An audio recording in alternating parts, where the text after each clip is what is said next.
or links to any of the virtual sessions have been made available. So thank you very much to the team. We really appreciate that. And again, welcome. This is our live event, and we're happy to be back live after a 2-year hiatus because of COVID. So I appreciate those of you who are with us in the audience and those of you that are with us via live stream. I'd like to remind you that after Dr. Gilbert's presentation, we will have a Q&A session, not only from the audience members, but those of you who are participating via the stream.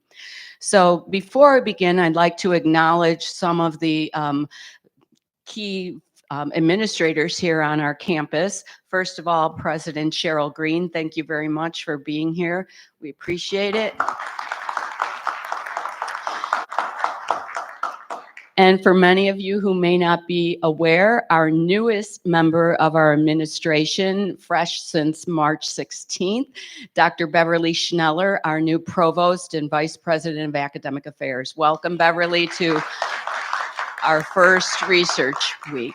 And we do have other members of the cabinet, Will Davis, thank you, Will, Corey Bradford, Paul McGinnis, and I do want to give a special recognition for this particular event to Carl Hampton, who is our diversity and equity director.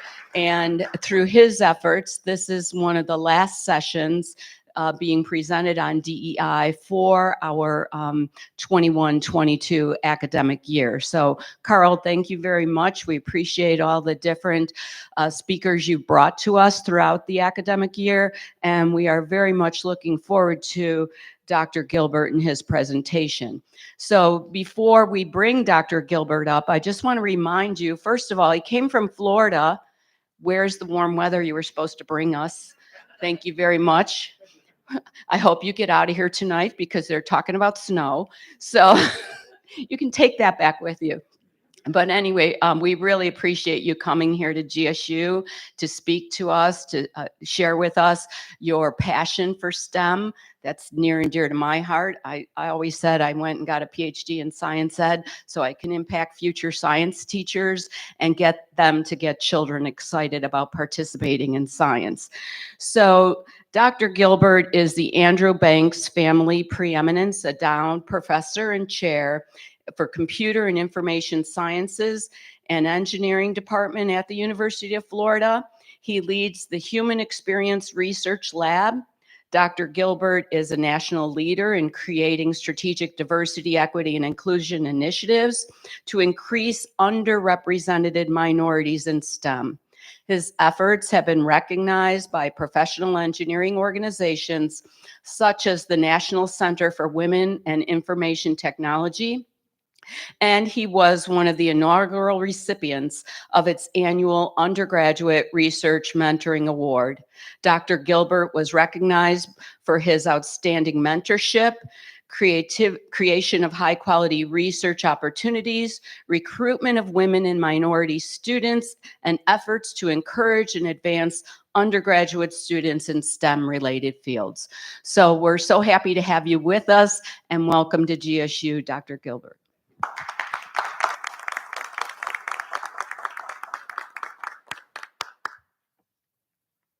Thank you, and thanks for having me.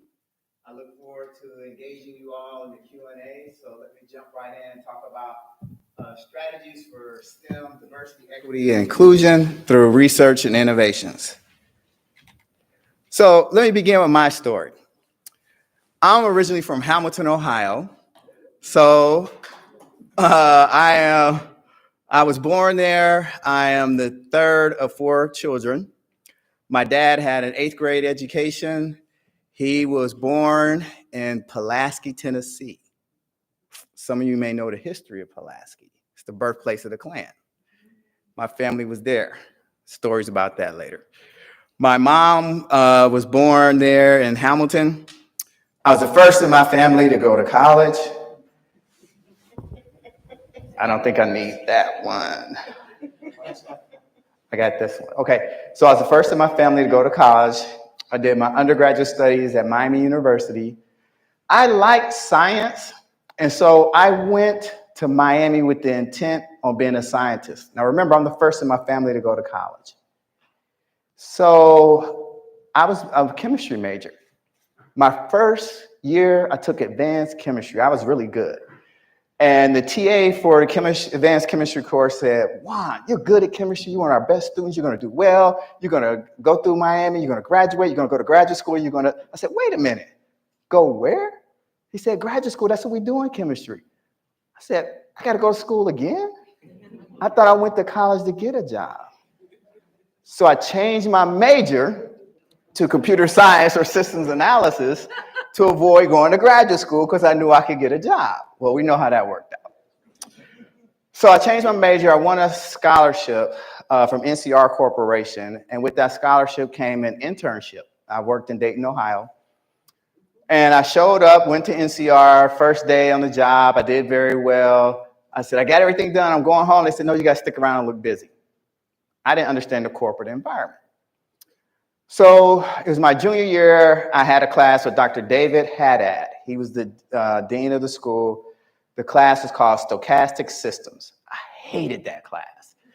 I sat in the front and I would fall asleep. And one day, Dr. Haddad said, Juan, I want to see you after class. And I'm thinking, oh, man, I'm in trouble. I don't like this class. Dr. Haddad said, Juan, I've been watching you. And I know you don't like my class, but I think you'd be a good professor someday.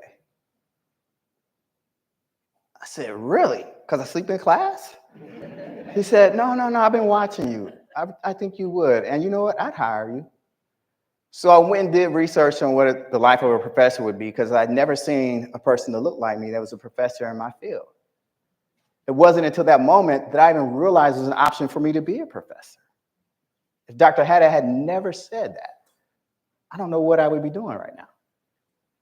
So I went and did my research. I loved everything about it, but one thing, I gotta go to graduate school. So anyway, I ended up working at NCR. I went to school at night, got a master's degree at the University of Cincinnati. Ended up going to Ohio State for a PhD. I was there for 2 years. My advisor did not make tenure. So I went back to Cincinnati, finished my PhD, started my career at Auburn University. Now, when I was at UC, something interesting happened. I had never seen an African-American with a PhD in computer science. And I'm at University of Cincinnati, and I'm looking around my lab one day, and my lab mates were all Asian from India and China. And I said, man, this PhD thing is hard, but they make it look easy. How do they do that? Especially the Chinese students. They're coming from a different country. How do they do that? So what I did, I went and hung out with them. And I learned something. It wasn't that they were innately smarter than me or anything. They had what I call footprints in the sand. From the time a Chinese student was accepted to our PhD student in China, they had footprints off that plane in Cincinnati through the university to being hooded on the stage. They knew what classes to take, who to take them with. They knew where to eat, where to live, everything. And the way they did it was there was at least 2 of them at every stage of the PhD pipeline. And I said, is this strategic? And I started looking around. To this day, I could never find one PhD program that had a single Chinese student in STEM. There's always multiple. I said, I'm gonna get this PhD. I wonder if I could do that with underrepresented students. So Auburn hired me, and I did it, because I could pick my PhD students, and I did. I was at Auburn for 9 years. Then Clemson came calling and made an offer to me that I couldn't refuse to be a chair, and I went there. I was there 5 years. Then Florida called me up.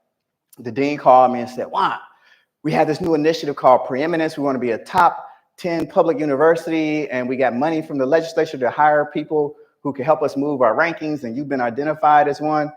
Would you entertain coming to Florida? I said, no, I'm living the dream at Clemson. I got a lab, I got my students, I'm a chair, and, true story, I have a box in the football stadium. My own box. I'm not going anywhere. So the dean said, well, why don't you come give a talk? And I went to Florida. I gave a talk because I knew some people there.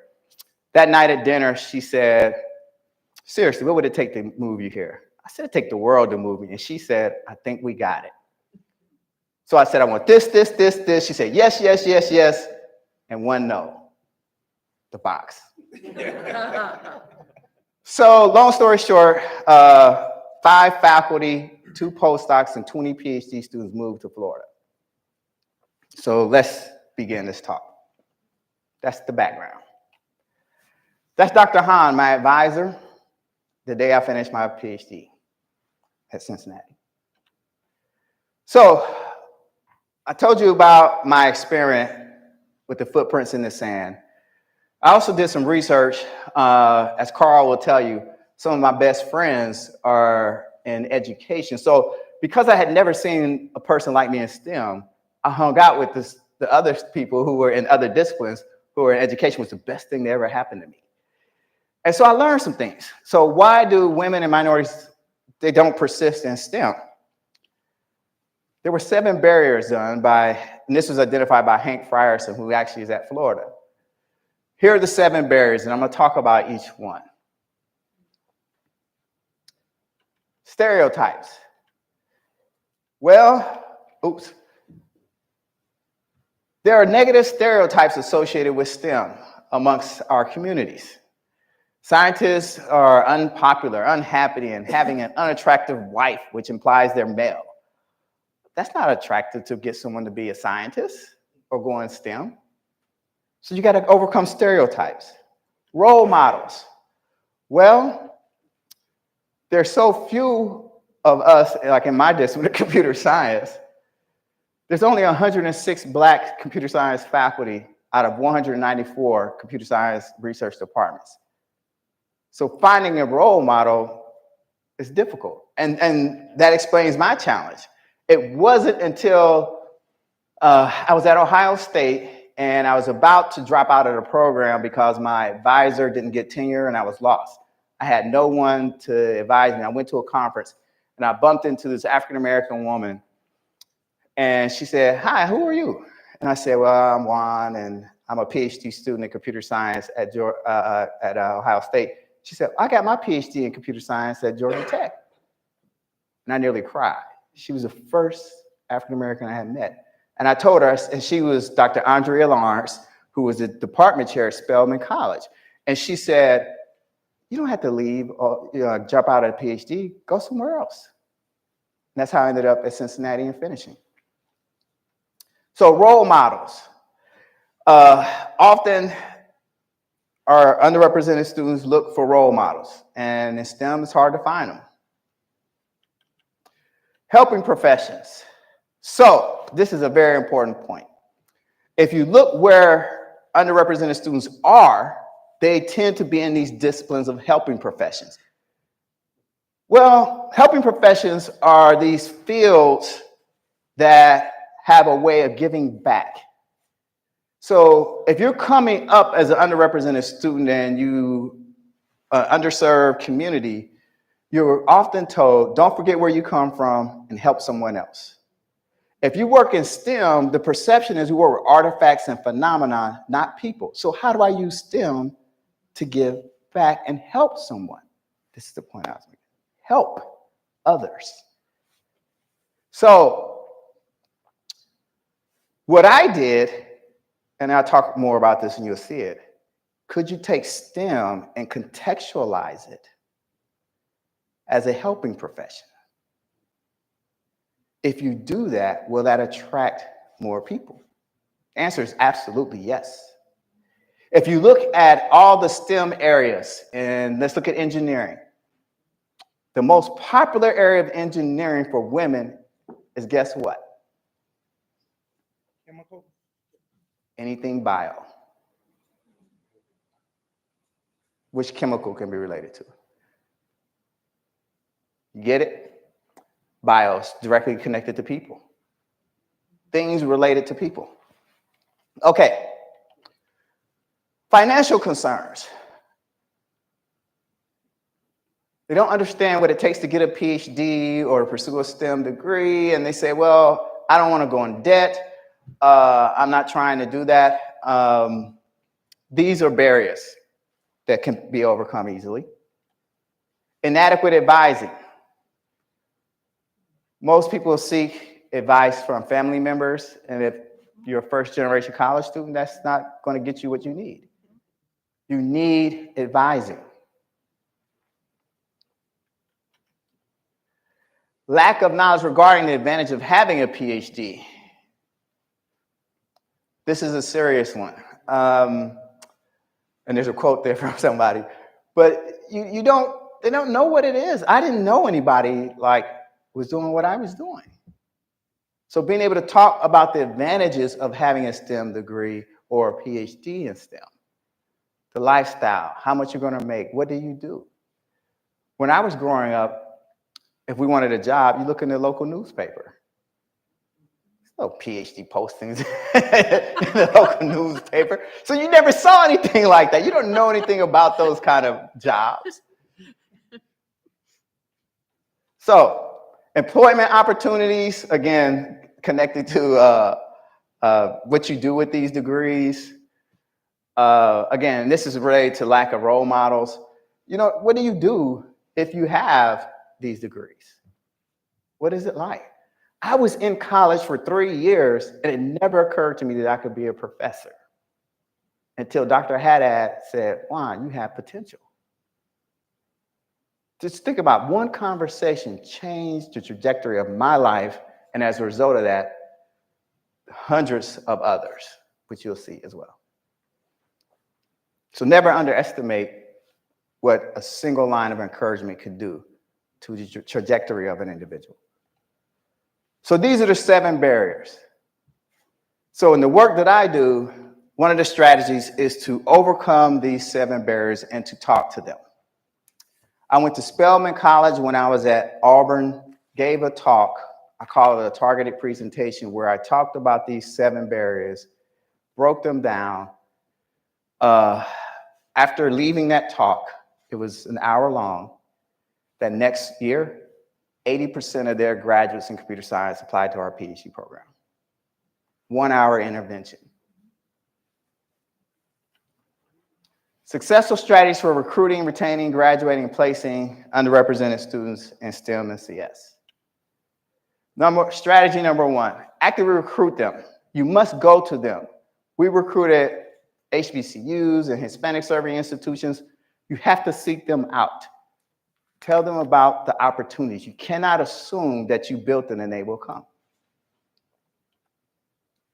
Never recruit just one. That's my motto. If you want failure, recruit one. That was the footprints in the sand. The Chinese students taught me something. It's very effective. I never recruit just one. There's always at least 2. But that was a problem. It started out with 2, then 2 turned into 4, and now it's a giant lab. I'm trying to reduce it. But that's how you do it. And when you do it, you build a community and culture around that. So all the students should be introduced to each other and know each other throughout the pipeline. The senior students should know the new students. And they share information backwards and forwards about what classes to take, where to live. So it's both academic and non-academic social things. All that matters. So as you heard, I have a lab. It's called the Human Experience Research Lab. So who are we? We are the nation's largest group of Black or African-American computer science PhD students, and I think in history. I think everybody in this picture has a PhD now, except one. She's finishing. These are my demographics in my department at the PhD level this spring. There are only 203 Black or African-American computer science PhD students enrolled at the 151 research departments in the Computing Research Association. 18 of them are at Florida. I don't think any other place has more than 3. And if they do, those places are Auburn or Clemson. So we know where to go recruit. So look at the 11% nationally.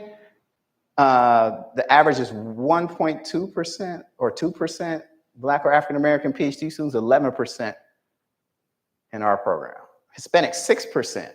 They're only 2% national. 30% female in our program. Nationally, women in PhD, computer science, 20%. We excel by every demographic. The one that gets a lot of attention is, look at non-resident. It's 45%. Computer science PhD programs are 60% international students. We are more than 50% domestic.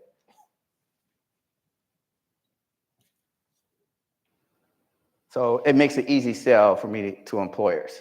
Come recruit at Florida. I show on this and they're there. Strategy 3, engage them where they are. I mentioned the helping professions.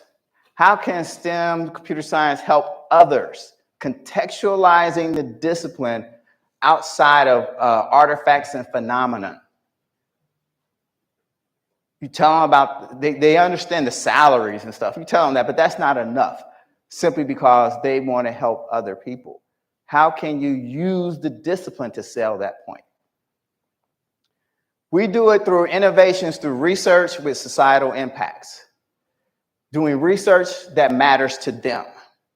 Work on things of interest to them and their communities. Doing projects related to them. Okay? So, with that said, let's talk about some of these projects. Applications Quest. So, this is a software tool that I created in response to the 2003 Michigan Supreme Court case on affirmative action. So I created this software, this patented software, that will allow you to increase diversity in your admissions or scholarships applications in compliance with the law. So in the Michigan case, I'll never forget it, June 2003, Supreme Court came back and said, you can use race, gender, national origin, et cetera, in admissions and hiring decisions, but you cannot do it with preferential treatment. It has to be one of many considerations, a holistic consideration. And when I saw that, people said, both sides said they won, and everybody missed it. It really wasn't about race, gender, national origin, et cetera. This is a capacity issue. You have more qualified people than available slots. By definition, you turn away someone who's qualified, who's motivated, and want to know why. The easy thing to blame is race, gender. So I wrote this software that can give you more diversity and a fraction of the time that it takes committees, and we've done pilots to test this, and have the same academic achievement levels as the committee. So let me say that again. I can get more diversity, holistically speaking, in a fraction of the time with the same academic achievement levels as the committee. University of Florida uses this software for our scholarships. The way it works, it uses a clustering approach. Again, it's patented that I created. So the idea is if I put two applications in front of you that are identical, as human beings, we can look at those and say they're 100% similar and 0% different. If I change the grade point average on one and the major on the other, I say to what extent are they similar or different? That's where we would struggle. This software can measure that very accurately. So what you do is you take a qualified pool of applicants and you compare them to each other. And now I can put them in clusters or groups and do recommendations.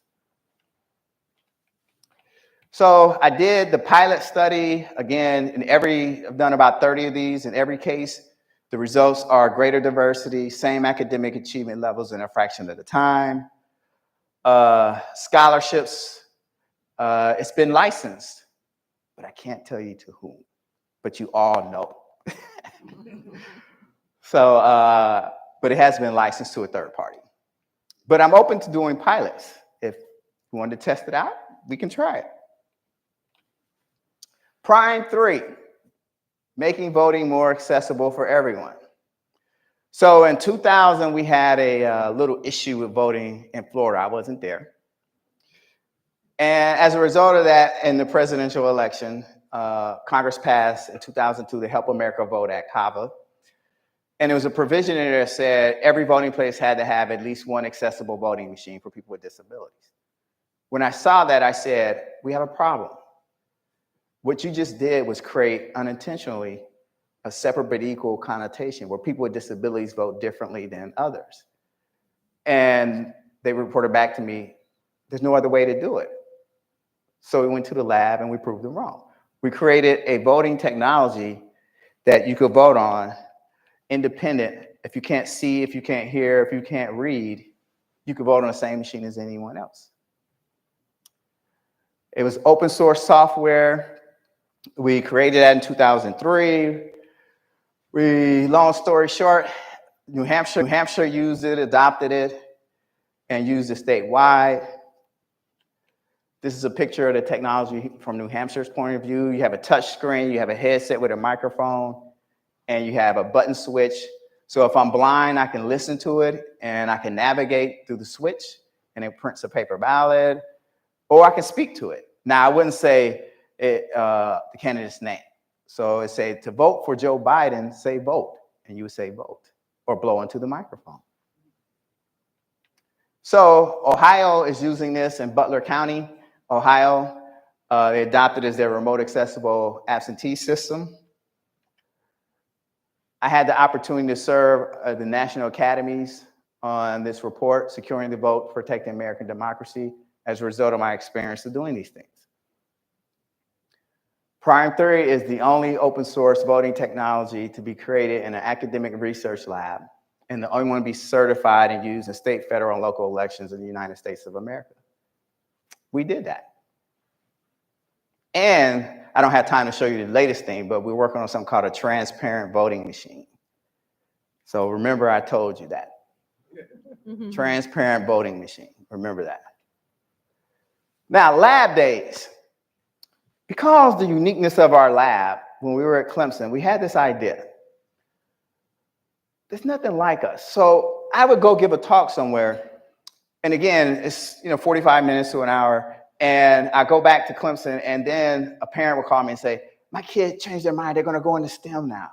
I said, wow, if we can do that, imagine if we could get the word out further. So we did this.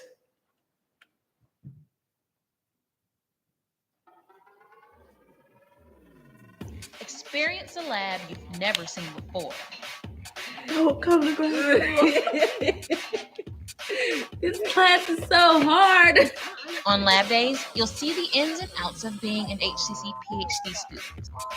The extensive research, the homework, the traveling, the world-changing projects, Miles Davis, and yes, the occasional party. You think you know computer science, but you have no idea. Follow us on Facebook and Twitter and visit us at www.labdays.com.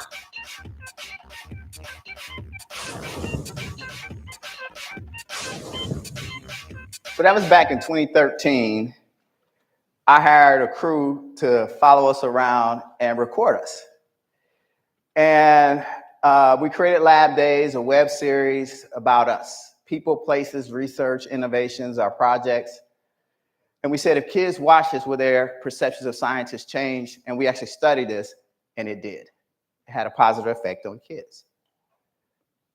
And teachers integrated into their curriculum. We had some teachers in Georgia use it. So this next project deals with culturally relevant computing, which is personal for you all. This started here in Chicago. Many years ago, a colleague and I went to a school here in Chicago. I can't tell you which school, but what we learned was that there were a group of kids who said they didn't like math. They didn't have access to algebra in particular. These were 7th and 8th graders. And they said, well, we like video games, we like music and hip hop and things.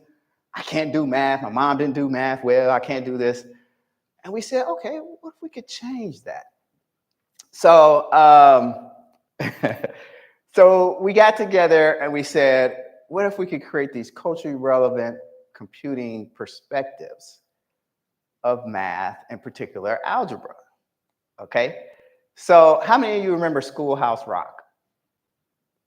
All right, cool. Think about that. Let me introduce you to this cat Malik, who's currently on the way to go grab some sweets. He had to get some Snickers, cause his sweet tooth triggered. So Kitty's candy stand is where he needed to hit up and pick up about 6 of them Snickers. He grabbed 6 Snicker bars real quick and had 15 penny candies that he wanted to get. The total was $3.15. But Malik said, dang, that don't make no sense, cause it should be more than that little expense. The 50 penny candies cost 1 cent each, but how much did the price of the Snickers reach? Take the penny candies out, that's 15 cents. You get $3, and then you divide $3 by the 6 Snicker bars, and 50 cents is a Snickers individual cost. Malik then thought that his math had failed, but turned to find a sign that said Snickers on sale. So we created that in Chicago with kids, and I have, I think, 4 or 5 more of those. If you want them, you can email them, and I can share them with you. They're on YouTube. We created those lessons, and we studied them, and the kids spent more time on task. The learning outcomes, we hadn't had a chance to really evaluate to see if it made a difference. I know there's someone in Arizona using these in a class, but I haven't gotten any data from that. So here's another project, brain-computer interface, controlled drones. 3, 2, 1, go.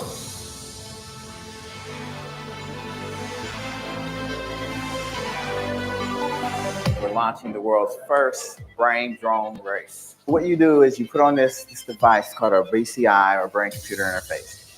And we have a computer program that you look at, and we tell you, think forward. Like, think about pushing a chair forward. So we learn, navigate the drone based on your brain patterns for specific things you're thinking about. I have actually been looking forward to something like this. I know there's other like BCI technology out there, and I was so excited to just see, like, I just saw this on Facebook, and I was like, I need to participate. This is like something I'm really interested in. The first real race, I was just very excited. So I was just trying to focus as much as I could. You start thinking and you start hearing that motor pick up, and it kind of like kicks you into like a different mental state. So you gotta like focus on just a cube. Once they perfect it, and once after they have a lot of development done, it could be used in every part of our lives. We're starting a new trend in society. There will be future brain drone competitions. We're starting out with a simple little race right now. Who knows where this will go? It's exciting. So that was not manufactured. We actually flew drones with our thoughts. That's true. BrainDroneRace.com. So 2 of my PhD students came to me and said, this BCI stuff, I'm interested in it. Now, again, connecting to communities and how this can help others. So I don't think I had, I don't have it here. But I'll talk about one of the students' research projects. So 2 of the students did their PhD in this area. We used the brain drone race. So you guys know this is at the University of Florida. We're a big football school, right? The year we did this was the #1 media story at the University of Florida. Bigger than football. It went worldwide. So the brain drone race was an advertisement to say that BCI can be done. But there's benefits to this research, especially in health. So Marvin Andujar, Dr. Andujar now, is a professor at University of South Florida, got his PhD. He was one of the students in there. What Marvin did, he used the BCI to measure engagement while studying. So think of it this way. When you use a Fitbit, that's called quantified self. You're quantifying yourself and monitoring yourself. He wanted to use the BCI to do it while studying to see if I can see how engaged I am, would I study more or better? He used it, and yes, there was a difference. There was an improvement in studying, but there was a side effect in the study that we didn't see. He was doing the study with kids on campus, and a small group of them did the study, and they said to him, this is cool. You know, I have ADHD, and I think this would help me. We never even thought of that. If I can monitor my engagement and intention, this could prevent me from taking medication for ADHD. So again, connecting this to how it affects people. But it is a really cool project too, to fly drones with your thoughts. We were the first in the world to do the brain drone race.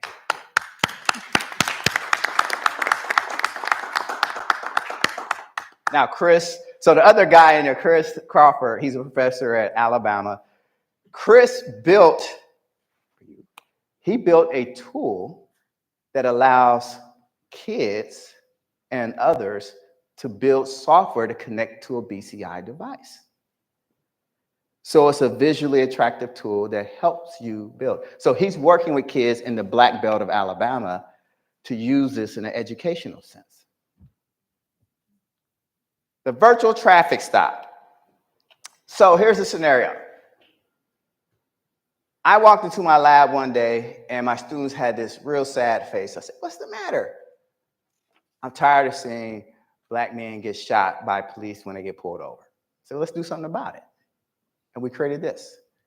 The idea is you get pulled over and the officer and you can have a video conference through your phone or your car before or if they have to get out of the car to approach you. We call it a de-escalation mechanism. Prior to approaching the car, they can interview you or interrogate you or whatever. And you can have a third party come in. So if it's a 16-year-old, their parent could be there or whomever. So we created this idea. We had a provisional patent submitted in 2016. We did a public release of our idea in 2017. We did ride-alongs with Gainesville PD, and that was interesting. The biggest takeaway from that is there is no standard protocol for a traffic stop. Did you all know that? There is no standard protocol for a traffic stop. You do what you want. I rode along with a woman who they put me with because she gives out the most tickets, and she terrified me. Literally, when she stopped the car, when the car stopped and the police car stopped, she opened the door and ran over to him. And I thought, oh my God, I can't die this way. What is she doing? She runs to the car. So anyway, we did a demo at UFPD. We had a patent submitted. We actually have a patent on the technology now, and we're seeking a license to a third party, hopefully soon. There is the creators of the technology.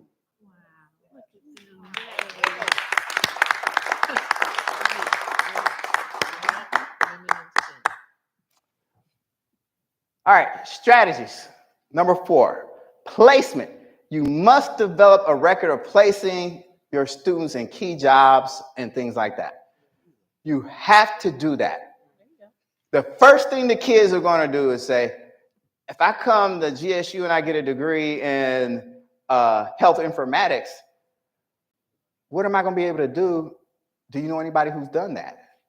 You need to be able to tell a story that, oh, okay, I have Ricardo over here who went through our program, and now he's working at this place doing that.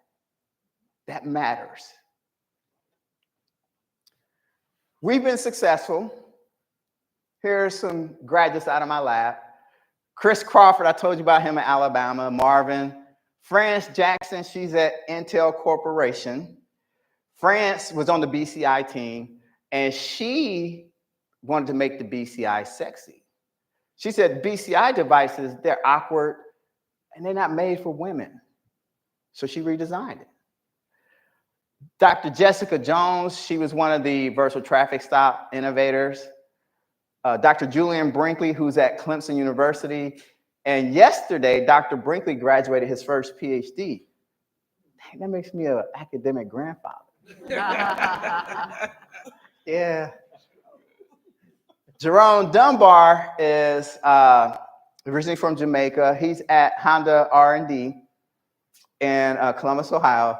Now that was a cool project. His dissertation was in driver distraction. So I have a driving simulator, and Jerome had an idea on how to get to the last stop. So in other words, if you're getting drowsy, he had an idea to engage you with some software to help you get further along the road. So for his study, what we did was we had these like Fitbit watches. Participants would come the day before, would have them wear it and tell them to record when they go to sleep the night before, so we can see how long they slept. We try to give them minimum sleep. Then the day of, we bring them into the lab earlier, right before lunch. We feed them a lot, and then we put them in the simulator and turn the heat up. So that was a cool experiment. Dr. Tiffany Smith is at Lincoln University. Liz Matthews at Washington Lee University. Sanithia Thomas is at University of Florida, where she's at one of my instructional faculty. Rua is at Purdue. Brianna is at Virginia Tech. Brianna is Mexican-American. Her family came to the United States, and she did her dissertation on human-computer interaction for agricultural technologies. Naja Mack is at Morgan State University, which was cool. Naja did, this is another one maybe of interest to some of you. Naja created avatars of historical figures that kids could interview. Nikita is at Answer Lab, another cool project that some of you might want to look at. Nikita, imagine this. You got algebra or any kind of math, you have math word problems. Imagine if you could fill out a survey and those math word problems all of a sudden are contextualized about you and your family and the things you do. So she wrote software, natural language processing software, to change word problems and contextualize them around you. Imani is at UC San Diego. She just started there as a professor. So, summary, break down the 7 barriers. Understanding that these are the things that are keeping kids from these disciplines. Recruit in groups, footprints in the sand. Offer opportunities to make STEM more engaging around the things they care about. Contextualize for them, make it personal. Let them innovate. The brain drone race was not my idea, it was my students' idea. They said, we want to do it. I had a budget, so I went and bought the stuff and let them do it, and we made history. You never know. Empower them to experiment. And I did that because the other part, when I was at Miami University, they let me do that. Dr. Haddad, even before my junior year, they let me do undergraduate research where they had a robotic arm and a camera, and I had the 2 talk where the arm could go pick up a knob off of a table. It didn't seem like much back then, but it was a research experience that was changing who I am. Place them in key positions or jobs and share that information. Bring them back. Innovations research, these things matter. Engaging them around who they are, what they care about, showing that STEM is not simply artifacts and phenomenon. It can help you personally and help your community. Do that. There are plenty of problems that need your expertise and your passion. You can be a scientist. You can change the world. Think about it. We changed voting in the United States of America. We did the first brain drone race. We are doing things that are unprecedented. And who are we? The most unlikely individuals. I'll never forget when I was at Auburn, Dan Rather came to interview me. He walked right past me and said, "Where's Dr. Gilbert?" Oh, no. So I said, "Oh, bless his heart." That's all right. So be a scientist. Change the world. You can help others. And if you do that, then you too can meet the President of the United States. Thank you.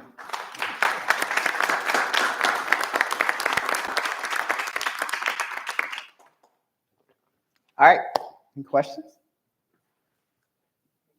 Thank you so much, Dr. Gilbert.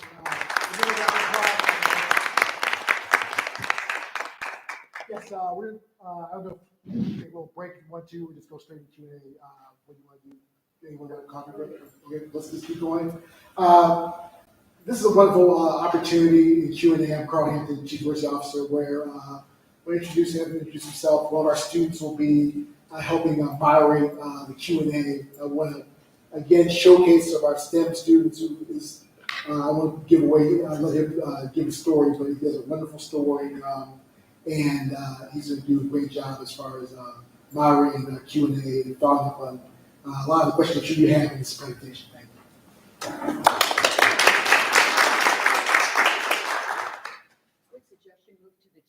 Okay. Yeah, move the chairs.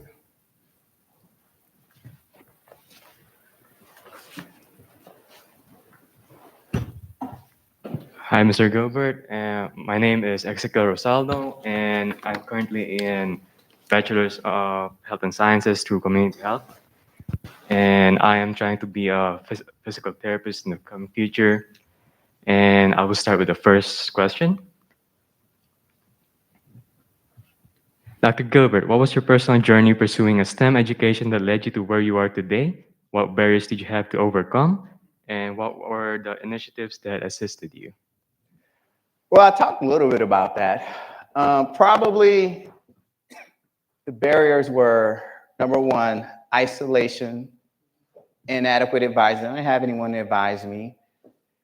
I think there were key people along the way that just were instrumental in helping me make decisions in some of the most unexpected places. And so isolation, not having role models along the way early on, those were some barriers. Overcoming them was just perseverance and just, in some ways, luck in that, like I said, Dr. Haddad changed my life. And so those things happen. And that helped me get to where I am. Thank you, Dr. Gilbert. So does anybody else have a question? How you doing, Dr. Gilbert? Okay. Corey Bradford, Governor State University. Can you talk a little bit about the recruitment of your students by universities and how Governor State can get an advantage on that recruitment?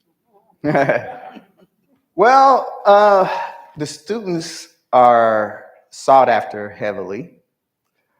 I think a lot of it starts early. So I'm glad you asked that. So I'll tell you a little story behind how some of this works. So Chris Crawford, as I told you already, he ended up at University of Alabama. But let me tell you his background. Chris did his undergrad at University of Alabama. And while he was an undergrad there, similar to my story, one of the professors there said, God, this guy has some potential. But you know what? We want him to get a PhD. So that professor called me up and said, we got a student here we think has potential. We want him to work with you. So I recruited Chris, and Chris came in the PhD program. Every year, he was in the PhD program 5 or 6 years. Every year, University of Alabama had him back for an engagement on campus. When he was finishing his PhD, University of Alabama had an offer to him before anyone can even interview him. He is an assistant professor, tenure track, computer scientist at University of Alabama. He just won an NSF Career Award. Wow. So the advice to you is grow your own. Play the long game. Use the Chris Crawford model. Take a student who is here now, send them to a place you think they would do well, have them come back, engage them, keep in touch. See, Chris already had an affinity for Alabama. All the other places that made offers were playing catch up. grow your own. That's the best way to do that because they got an affinity, they know the institution, you got a good chance of getting them. Dr. Gilbert, so good to see you. I think I'm pretty loud. I'm a pretty loud person. I work in creating the pipeline of Black and Brown students into STEM careers. And the biggest opportunity that I'm seeing, as I mentioned before, was the math gap. And what things can we be doing in the pipeline to even get them into the undergrad programs? They're going to lead them to the PhD programs in the future, because I understand the 7 tenets, those that make total sense, but it's if we can't get the school districts to pick up and do something to find the community organizations to fill in that math, what do we do? So it's not as bad as it sounds. Let me tell you why. It's bad in that a lot of the school systems don't offer, for example, algebra in 7th grade, and we talked about that. That can be an issue, but that's well known now and accepted. So what I find is that there are a lot of colleges, and I don't know if GSU has this, they have a summer bridge program where they can come in the summer and get those things early and get into college. So a lot of the universities are trying to make up for that deficit. So my advice would be you have to identify the places that have that, who are receptive to recruiting your students. And that's where you go. You start with them. And over time, what you will find is that the places that aren't doing that will get jealous and start doing it. But that's the way you have to do it, because it's, structurally speaking, changing K-12 at that level, I mean, that's a mountain you're just trying to push. And I think that's an acknowledgement of universities saying, okay, we're going to create these bridge programs and try and bring these students, because they understood that if I don't do this, I can't get the underrepresented students in my program. And this is the best way to do it. So there are places that have that, and you can identify them and work with the people who are coordinating those, and they would be happy to help. As an example, I know at University of Florida, we have a program in engineering called Step Up. African-American woman sponsored it. So, she really cares about Step Up. And so there's an incentive for the university to do well by an alumni who is sponsoring something like that. And again, for GSU, if you have it or don't have it, you could get it sponsored actually by alumni and organizations. People love this, that bridge program. If there's anything you could sell that. I have a question for the chat. Said Dr. Crystal Harris, one of the barriers in getting undergrads excited about research is the time outside the classroom. Any strategy suggestions on this can make it more attractive for educators as far as this, the time in classroom, outside the classroom? Yes, and thank you for asking that question. There's a straight answer to that. Christopher is right. That is a challenge. But let me tell you how we overcome that. Every university that I'm aware of that has any research activities, they have, in every undergraduate program, you have elective hours. You can do independent study or research to fulfill those hours. So what we started doing was saying, oh, here's your curriculum. You got to take 15 hours this semester. 3 of those are going to be an independent study as a class, and you're going to do research. So you either pay them to do research or you give them credit to do research that counts towards the degree. That's how you offset that issue. And that's just the hook. That's the bait. Because once they get a taste of the research, they keep coming back.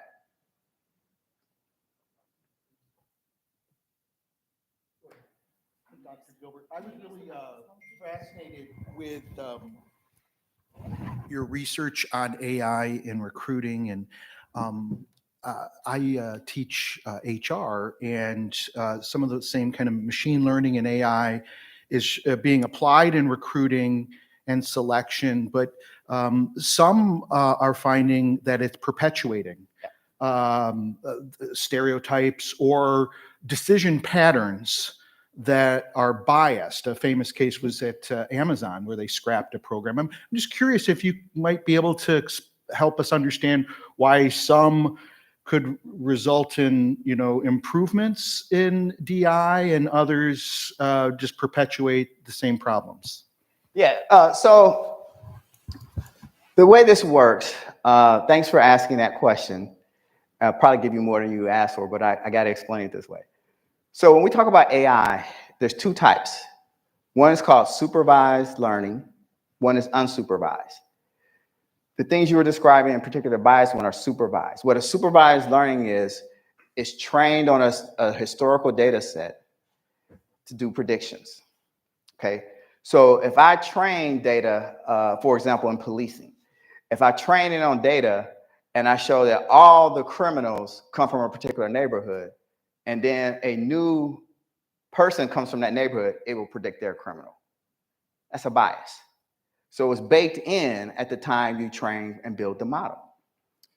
Unsupervised doesn't have a model like what I built.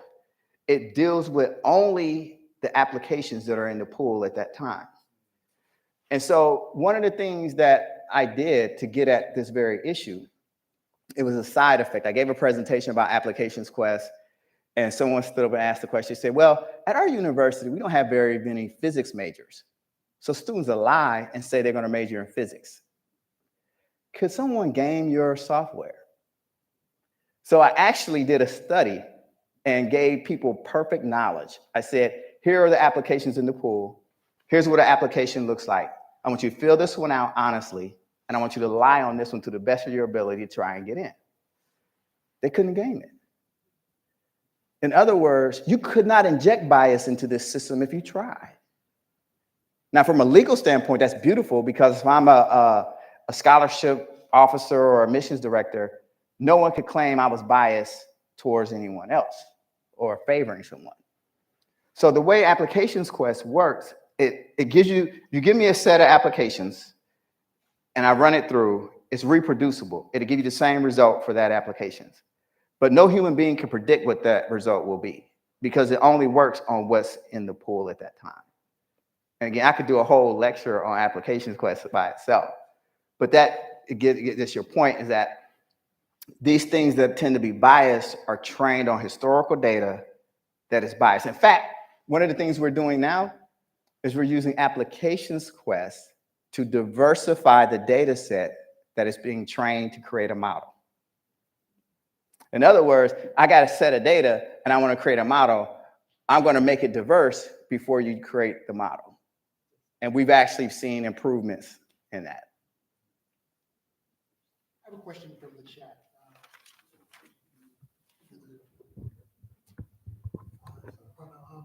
Can Dr. Gilbert speak about DEI barriers that individuals face once they're employed in STEM careers, and strategies to address these barriers?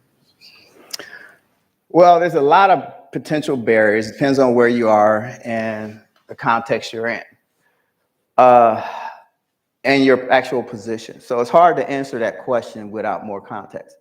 Generally speaking, you got to understand your position. Am I a professor? Am I a chair? Do I have tenure? Am I an administrator? Where am I in the academy? And then with that context, looking at those particular barriers that you perceive are in your way for whatever reason. One way to address that is having your go-to, is what I call it. Who are the people you can go to discuss and get advice from? That's step one, seeking advice from others and not making a decision in the heat of the moment. But without more context, it's hard to answer that question, but you definitely should seek advice from others. There are barriers, but they vary depending on your context. Hi, Dr. Gilbert, thank you for joining us. This is exciting. My name is Dr. Phyllis West. I am the director of the Social Justice Initiative here at Governor State University. And I have 32 years in public health and social work. So my question is on the further side of social justice, yet what you've done in this room today is what I've been searching deeply and figuring out, how do we bring in social justice into STEM and into the various departments. It's easier in the helping professions. It's easier in our College of Health and Human Services. We've also just returned from Auburn University on Monday and spent 4 days in the area. My question for you, and again, this is from a non-STEM techie person, is our students were fortunate to go 5,000 feet in the ocean away from the Clotilda that is buried in the ocean. And the Clotilda, for those of you who don't know, is the last slave ship that was brought onto the shores of Mobile, Alabama. How would your profession, your STEM background, be able to assist in helping people to think about how to get that ship out of the ocean? Well, you just said it. And engineers, that is a problem to solve. How do you get it out of the ocean? What can we do? These kind of things incentivize our communities very much so. And the innovation that comes out of it is really cool. And I like to say, you don't learn much by hanging out with people like you. And when I was in grad school, one of the things that I experienced a lot was that we get a problem. And I'll never forget, I was at Ohio State, and this professor failed me on this assignment because it was a class called Knowledge Architectures. And he asked us to build a model, and I built something called Behave G. The G is for Gilbert. I built my own model, and he failed me. And I thought, all the time I was in school, I started to notice that I just saw things differently than my peers. And I thought, dang, that could be bad. But later, I discovered I got an advantage over them. I have innovative ideas that they could never even think of. They'll never think about these solutions. So that's my point. When you look at the people who've been thinking about how to get that ship, they're not the kids in inner city Chicago. Those kids probably have come up with something that they would say, you can't do that, but maybe we could. Maybe that would work. So challenging and incentivizing them around these problems is the way to do it. Can you do it? And a lot of our kids, and this is something else I learned, and this is personal for me, I grew up playing sports. I had basketball scholarship and everything. And so there's a competitive nature in our community. And if you could put it in a challenge context, a lot of those kids would just jump all over it. So yeah, I think there's a way to, and my work has always been at the intersections of social justice and technology. So we like to say, here's our lab model. What do? We build innovative solutions to real world problems by integrating people, technology, policy, culture. That's who we are. So yeah, I would say do it. Make it happen. We can do it. Thank you. Yeah, I got one more question for you. Can you comment about the faculty-student relationship during a student, underrepresented minority going through this journey, through this feeling of isolation, but that relationship is the most key relationship in their educational journey. Now, I'm a STEM graduate myself. My wife, my brother, my daughter, we all went through STEM. Yes. And yet we don't have a mentor within our own disciplines. We were successful despite because we got mentors outside of the discipline. But how can we do better within? Okay, so wait, right before I answer that, I got one more point for you. I just thought about something. There is the National Society of Black Engineers, NSBE. I would say take an organization from the social science side that you are affiliated with, contact NSBE, put the two together, and that's where you can get this to really happen. NSBE would jump all over this. Now, to answer your question, so when looking for those mentors, so because I was isolated, I kind of had an overreaction against isolation. We have a listserv called AAPHDCS, African American PhDs in Computing Sciences. It's over 500 of us on it. And now there's a Hispanic one as well. We built community. And every time I still find people who are isolated. They're still just the only one somewhere. And we bring them into the community. That's where it has to start. Because they're, just as speaking in my discipline, and I just did this research, and let's see, today is Friday. Hopefully I get the notification. We submitted a paper about this. I saw some research that said in computer science, there are 11 computer science departments that account for over 50% of the faculty at PhD granting computer science departments, which are research departments. 11 account for over 50%. And when I saw that, I saw it in the context of someone saying, well, you know what we should do? We should send our underrepresented students there and we can diversify faculty. And I thought, that sounds like it might work, but these places have always had resources and money. If that's what they wanted to do, there was no impediment to them ever doing it. So this last winter break, I did an experiment.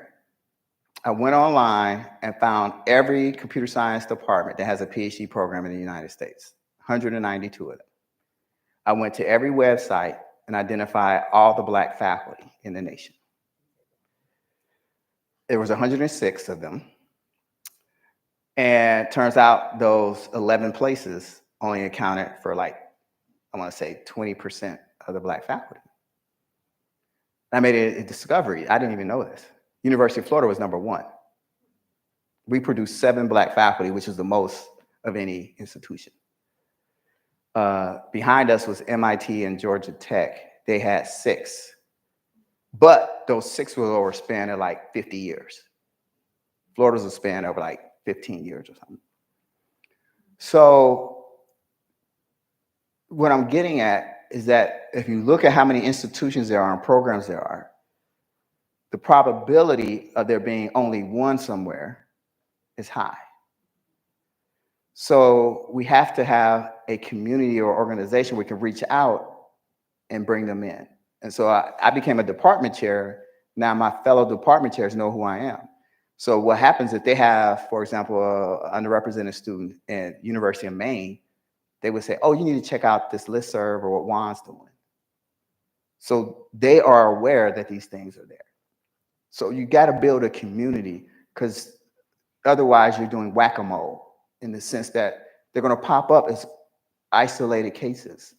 There's just still too many first-generation kids, still too many ways to be isolated. Build a community and make the people not in the community aware of it so they can introduce those to it. That's my best advice on that.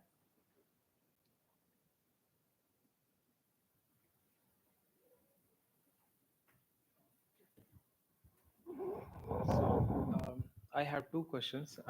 One of them is, how do you provide oversight and track progress of different initiatives at your university? So, I mean, when you have an initiative, someone owns it, and how you make sure. So the other question that I have is about the difference between PhD students and undergraduate and graduate students, because you have some advantage that they already made up their mind, and now they are ready to take up the graduate program or PhD program.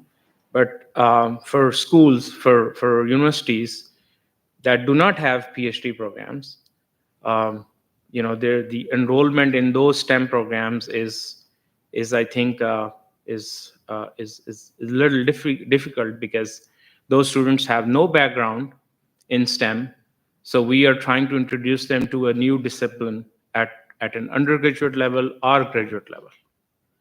So I would appreciate if you could share your. All right, on your first question, the accountability, it just depends, again, it's context.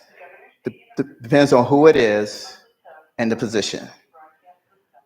But what you have to do in these cases is ask for reports. How are things going?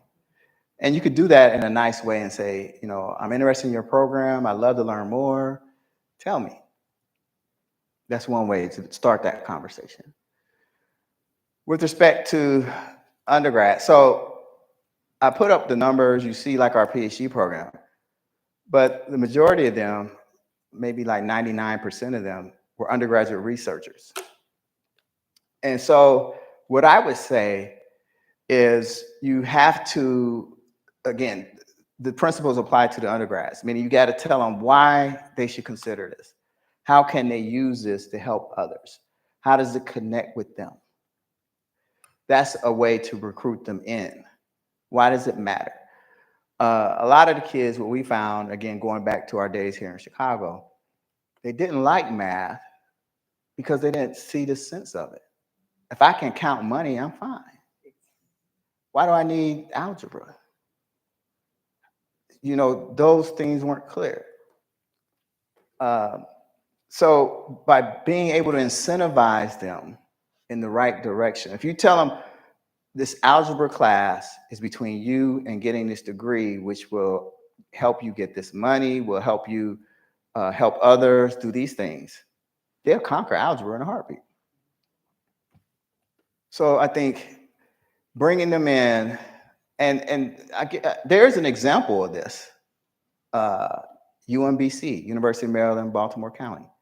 The Meyerhoff program and what Dr. Rabowski had done there. They have a new president. They just announced her this week coming from Duke. But that's an exemplar. You can do this with undergrads in the sense of recruiting them and making them aware of these opportunities. And as I mentioned earlier, the bridge programs and things to bring them in, you got to meet them where they are. You can't say you have to get here. You got to make the path available for them. It's doable. This isn't unprecedented. Hi. Not sure if this works. First of all, I wanted to let you know that we are starting a summer bridge program this summer. It's called Jaguar Leap. So we're really excited. Hope it goes well. But I had a question for you about your PhD students. Do they have the opportunity to go into the classroom either at the university level or at the elementary school level while they're in school at UF? They mostly do the university if that's their thing. Mm-hmm. They have that opportunity. So one of my students, Elizabeth Matthews, white female, did her undergrad at University of Western Washington, which is small liberal arts college. Her parents were professors there. And Liz came to me and said, I want to be a professor, but I want to teach at a small liberal arts college. And many of my colleagues at big research universities say, you got to be like me. I want you to be a researcher and do this. No, Liz came, she taught classes, she did her research. And what was exciting, she had offers from, I should name the university, but several small liberal arts colleges. She ended up at Washington and Lee University, mm-hmm. which is special to me. My wife went there. But it's, we make that an option. We make it available to them. Because again, it's meeting them where they are. My goal, this is what I tell my students, my goal is to train you so you have a set of credentials that make you attractive for the job of your dreams. So whenever I meet a student, here's the first, everybody will tell you I say this. Whenever I meet a student or prospect, it's the first thing I say to them. If you had your PhD today, you can work anywhere you want to work, do anything you want to do. Where would you work and what would you do? And I ask them that repeatedly all the way through the program because it can change. That's the point, is I'm trying to get you where you want to be, not where I would like you to be. Thank you.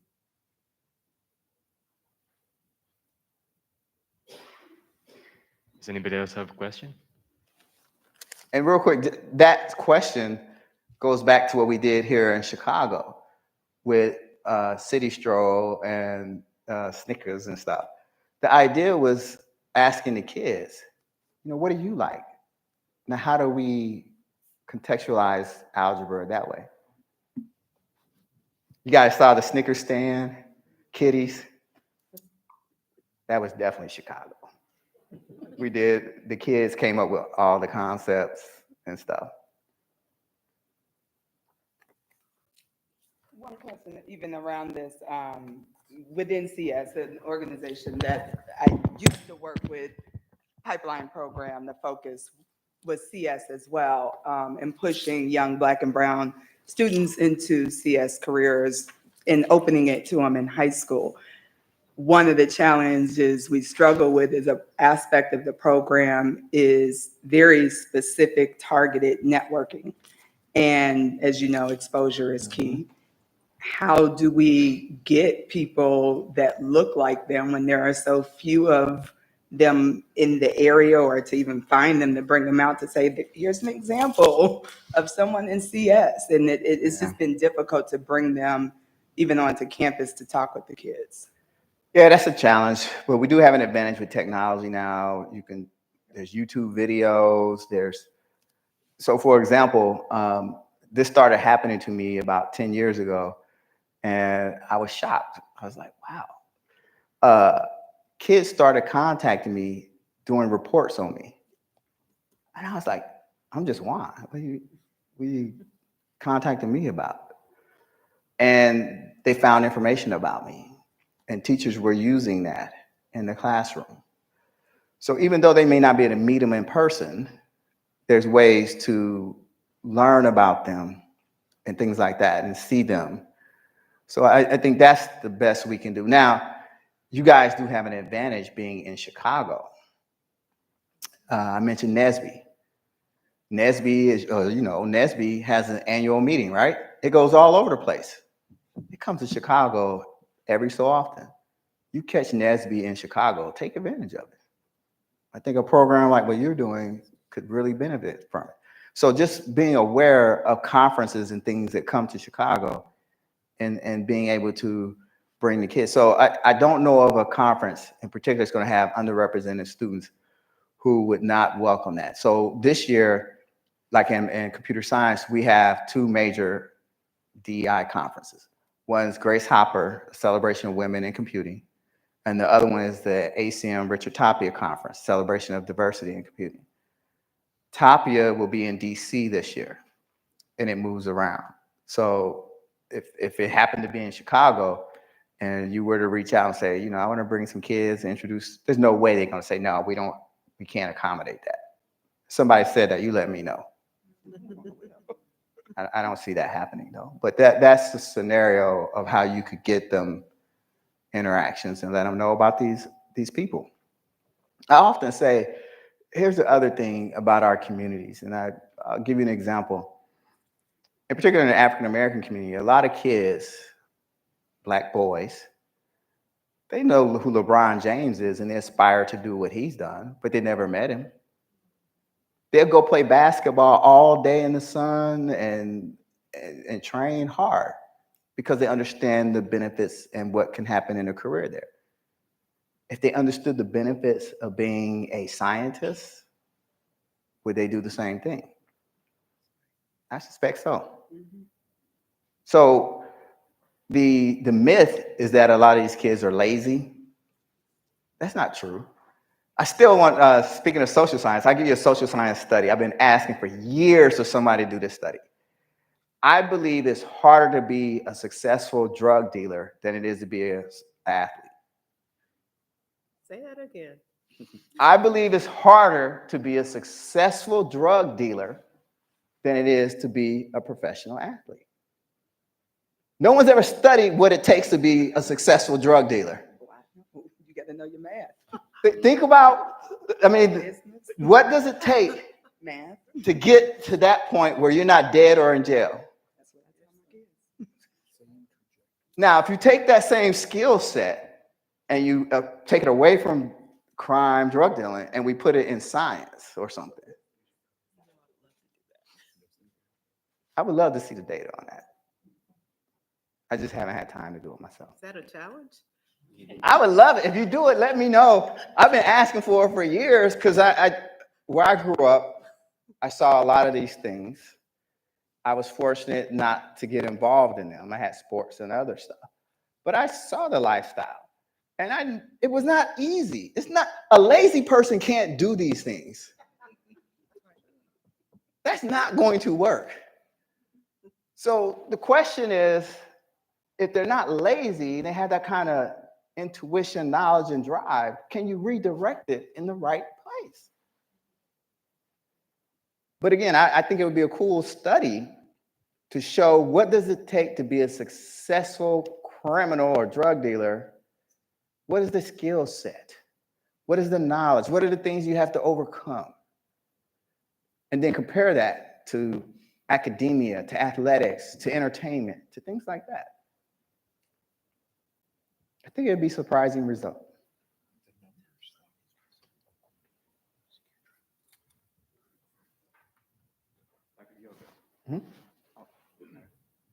What collaborations with non-higher education entities have you used to help you recruit, retain, and encourage underrepresented students towards the professorate in STEM? To pursue the professoriate? Is that what they said? That's it, my bad. Okay. Well, again, my story is Dr. Haddad just told me he thought I could do it. Sometimes it's just a matter of saying, you could do that. I think you could do this thing. And then having them learn what it is. So a lot of times these things sit right in front of you. I had been in a classroom for 3 years and never occurred to me till that moment in time when he said that to me. So I think number one, again, going back to what I was saying to your question earlier, grow your own. You have students here. You know who's talented. You know who has potential. Tap them on the shoulder and say, look, you know what you could do? I think you could do. Tell them that. Tell them. Don't assume because they're smart that they know what they can be. It matters. And then coming from you will matter even more. When Dr. Haddad said, I thought he was joking at first. That's why I laughed. He said, I think you'll be a good professor. I said, oh man, I sleep in your class. He said, I know you don't like my class, but I'm serious. I'd hire you. Okay. And he kept his word. He actually hired me as an instructor before I finished my PhD. So that's my advice would be identify talent or promise. Encourage it. Tell them they have the capacity to do it, and then show them the pipeline. Just like the Chris Crawford story. Alabama said, oh, he's really good. We love to have him back. Let's send him away, and we're going to recruit him back. So to me, that's the way to do it. It's often assumed that because a student is smart, they're going to be fine and they know their options. That's wrong. You can't do it, especially first generation kids like myself. There was nobody that could have told me, have no idea of what my career could have been like. There was no way for me to know that.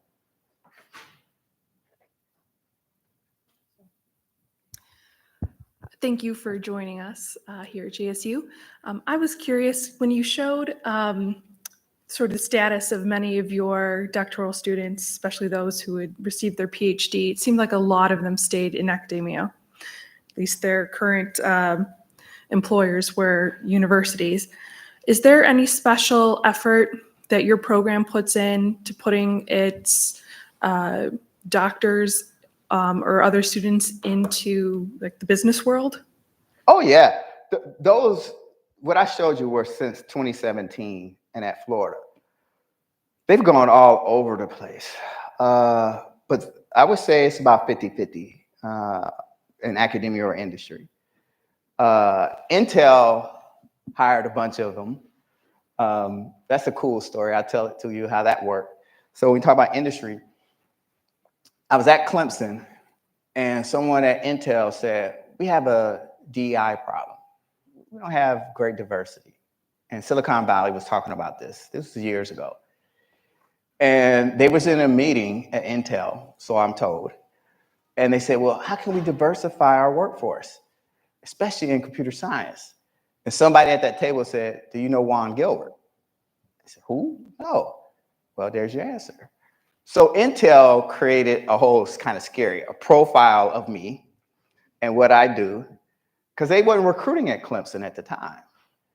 And then I get a call. They said, you know, we're interested in visiting and learning more. They came and spent 2 days. They hired 6 of my students in 3 months as interns and to do research. Marvin and Chris, the two with the brain drone race, they were in that group. They went to Intel. And so this gets at, so Marvin is from Dominican Republic. He went to school in New Jersey at, what's the university there? I'll come in a minute, but, and I told you about Chris. So I have the 2 of them. They went to Intel and they were interested in the brain, computer interface and stuff. And Intel, just by chance one day, they bumped into the CEO of Intel. They went into a room and walked out with a $300,000 grant. These were students at the time. Think about, these are students who are on an internship. I was so proud. But then I was telling earlier, one of my lab models is know what you know, which means speak from a position of confidence. You know your thing. So to answer your question, our students go everywhere. It just happens that a bunch of them are being recruited in academia at the time, but I've had them go in all sorts of industries. And Intel is probably one of the big recruiters. I had one, she got her PhD with me at Auburn, African-American female. She works for the United States Department of Defense. I can't tell you what she does. It wouldn't go well, but yeah, she is in a very interesting position. So they go all over the place. They're in academia, they're in government, they're everywhere. My students, to give you this last point, my students also do, a bunch of them this last 5 years, policy fellowships. Instead of internships, they've gone to DC and done policy. Brianna Posadas, the one at Virginia Tech now, she was on one. I have one now, Isabel Lorenzo. Isabel just won a new fellowship and a position with a policy firm. They work with policy firms as well. So they do everything. But again, remember my question. If you had your PhD today, you can work anywhere you want to work, do anything you want to do. Where would you work or what would you do? And so my goal is to give them the job of their dream.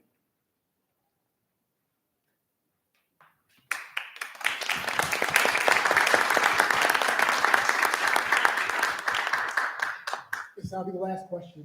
Thank you so much. Let's give a round of applause for Dr. Gilbert for his tremendous.